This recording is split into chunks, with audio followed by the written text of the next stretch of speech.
going to replicate. That's the one thing that, that we see that at the high school level, we see it at the college level. You're never going to replicate the successes you had before. It's always forging ahead and trying to create a new identity. Now, granted, your philosophy could stay the same. Your core principles and your core philosophies can stay the same, but the one thing that you cannot do is you cannot rest on your laurels because, as we see, things like this happen.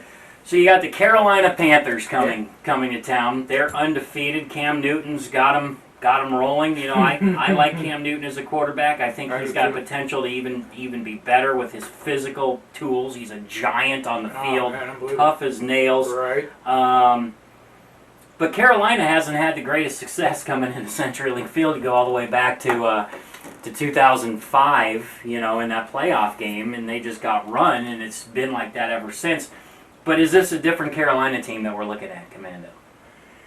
Yeah, of course, because of what you just said, Cam Newton, and him growing year in, year out as an NFL quarterback. But even that, like I said, you guys, to me, when the Seahawks were 0-2, I looked at them being 8-2 because, as we see, they're having a little bit of trouble on the road. They have a lot of trouble on the road.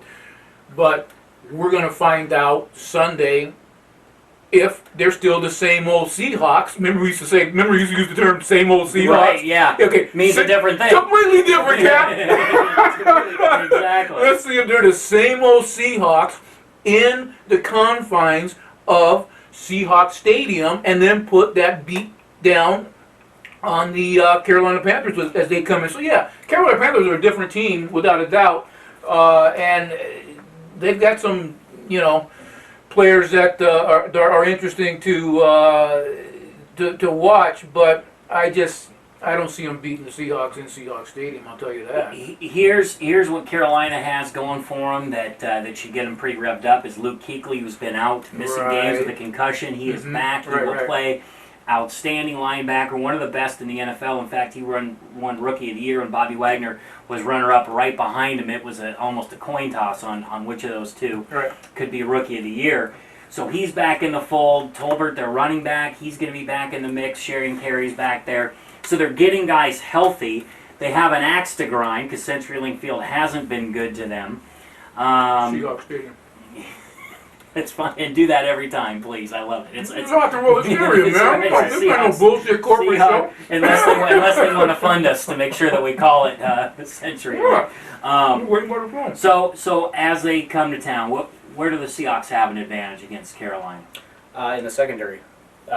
Who's secondary? Oh, Seattle secondary versus Carolina's offense. I mean, that is a total mismatch.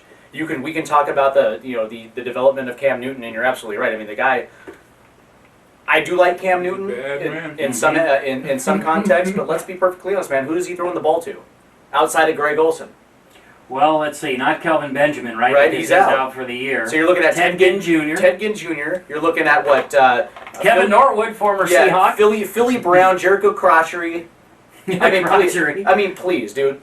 Okay, so basically, it's going to be Greg Olsen versus Cam Chancellor. It's the battle of Cams. This is what's kind of funny about this is because last week we saw the mismatch, and you brought up a very, very, very valid point of Cam Chancellor trying to find his way back into the fold by missing all these games. Okay, that's great. Tyler Eifert, you knew there was a mismatch. There's some unfamiliarity, especially with the Cincinnati Bengals. But if there's one team the Seahawks know really well, it's the Carolina Panthers in their own building. So this is going to be Cam Chancellor. I don't care how you try to disguise Greg Olsen. If there's one person that knows how to cover Greg Olsen, it's Cam Chancellor. So I do not see an offensive matchup outside of maybe Jonathan Stewart. They're running the ball quite well right now. So outside of maybe their running game that might be able to open up a little something with Greg Olsen in the passing game, I do not see a situation where Carolina is going to come into this house and put more than 10 points on the board.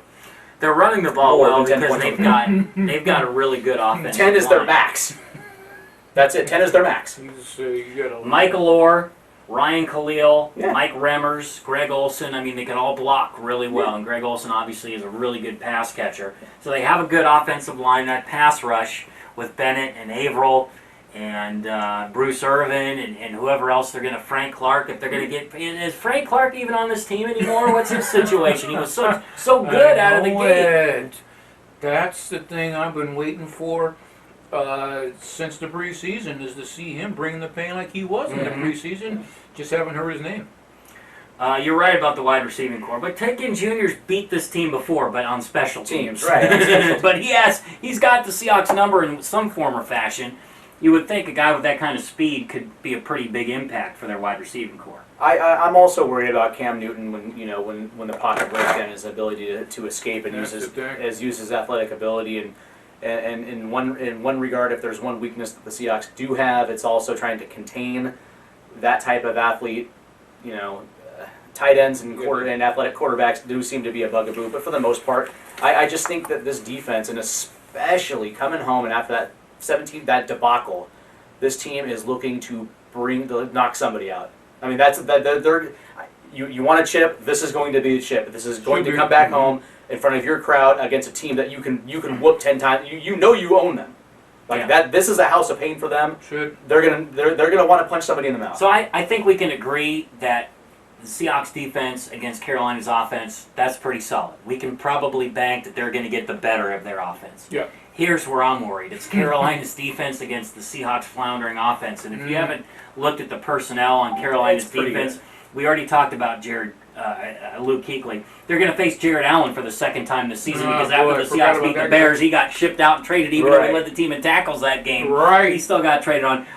One of your guys, Shaq Thompson, who's having a pretty nice rookie season in the He's NFL. having a really good rookie season, Charles yeah. Tillman at left corner, and then a guy that most people don't know about, who's one of the premier lockdown corners in the NFL so far this season, is Josh Norman. Josh Norman, yeah. I mean, he's really good. Again, a name that people probably haven't heard of. They're going to get to know real well come this week. Yeah, I mean, you got Kawan Short and Star Lutulele up the middle. I mean, that's if you're looking for a prototypical banging defense, Carolina's got it. I mean, they got this in spades.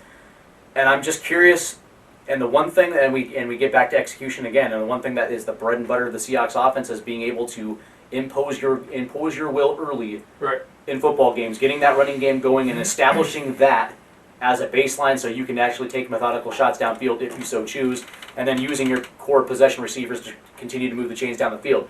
It's going to be interesting to see if that is going to be able to happen, or if this is going to be a cut and bait situation like we've seen all year long, where they're not going to be able to establish the run early. They're going to, and they're going to have Russell Wilson's going to have to try to be something that he's not. I guess that's the only concern I have on offense is, are they going to be able to establish that early, get beast mode going early and often? And we're talking first two drives. I want to see at least 6 touches. If they're going to do the read option with beast mode, Russell's got to run the ball more than 3 times like he did last time. He had 3 carries for 28 yards. Now, did he run on scrambles? Yeah, but designated plays, he's got to have more designated runs, I think, to make that defense feel like they have to watch him like they used to, like they were preparing for. But beast mode, they're going to key on him until Russell shows them otherwise. Well, what did Ron Rivera say last year after the playoff game about Russell Wilson? That's the MVP of the league right there. Yeah, he's got to be that guy. I mean, it lands on number 3, but the game plan still has to be in effect early and often, and that's number 24. But And what you just said, when you do the math, it equals the big money that Russell Wilson got, because when you're on that rookie contract and you're running all over the damn place. That's right. Now that you got the money in the bank.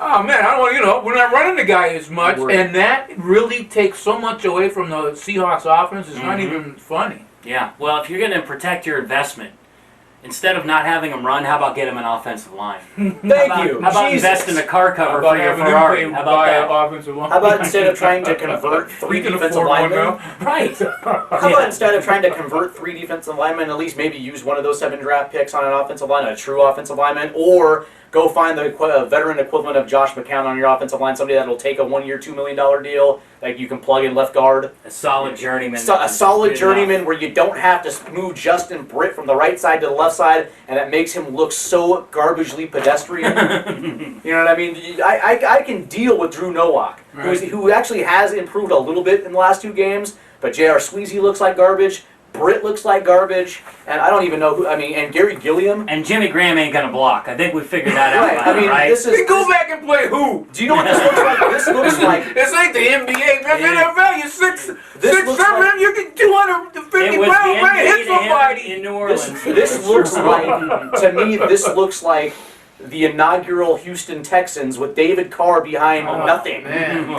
behind wind, air. Like that to me. This is Yeah, but and this is what sucks about this matchup, is you know for a fact Carolina really wants to put a helmet to Russell Wilson, yeah, sure. and that's what I'm afraid of. Is this might be a game either A, the Seahawks offense gets on track and they execute, or B, knock on wood, and I hate to say it because I don't want to say it, but maybe the pounding comes to fruition and something, again, knock on wood, happens.